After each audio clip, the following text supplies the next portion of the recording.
ఈరోజు నేను రాగి పిండితోటి రొట్టెలు వేస్తున్నాను. చిన్న చిన్న రొట్టెలు లాంటివి. వాటికి కావాల్సిన పదార్థాలు: రాగి పిండి మీకు కావాల్సినంత, మీరు ఎంత ఇంట్లో సరిపోయినంత వేసుకోండి, మీకు అందరూ తినేలాగా. తర్వాత 2-3 టీ స్పూన్లు షుగర్ వేసుకుందాం. ఆ పిండిలోకి తగినంత, అంటే మీరు ఎంత తీసుకుంటారో దానికి తగ్గట్టు షుగర్ వేసుకుందాం. షుగర్ వేసుకున్నాక కొంచెం వాటర్ కానీ, పాలు ఉంటే గేదె పాలు కానీ, ఆవు పాలు కానీ వేసుకొని ఇలా పిండిలాగా, దోశ పిండిలాగా జారుగా కలుపుకోవాలి.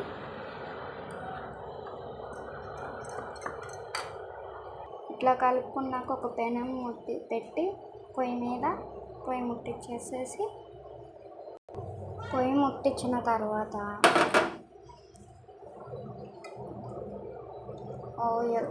ఆయిల్ వేసుకొని, 1 స్పూన్ ఆయిల్ వేసుకొని పెనం కొంచెం కాలినాక నేను వేస్తున్నట్టు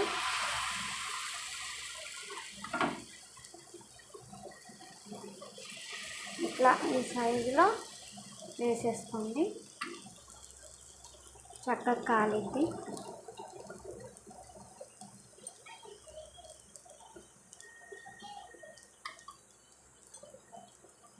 పైన లైట్గా షుగర్ చల్లుకోవచ్చు. నేను ఎక్కువ వేసా షుగర్, అందుకని పైన చల్లుకోవట్లా. తర్వాత కొంచెం మీడియం ఫ్లేమ్లో పెట్టుకొని మంచిగా కాలనివ్వండి. చూడండి ఎలా కాలిందో.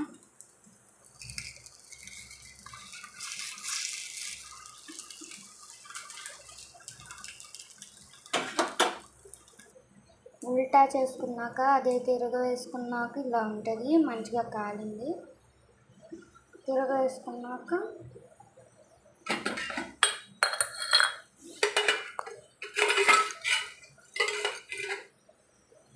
ఆయిల్ కొంచెం వేసుకున్నా.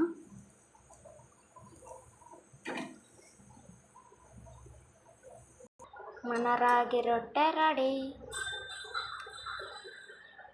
చాలా బాగా వచ్చింది. అయితే ఒకసారి విరిగిపోతాయి, ఈసారి అయితే చాలా చక్కగా వచ్చింది.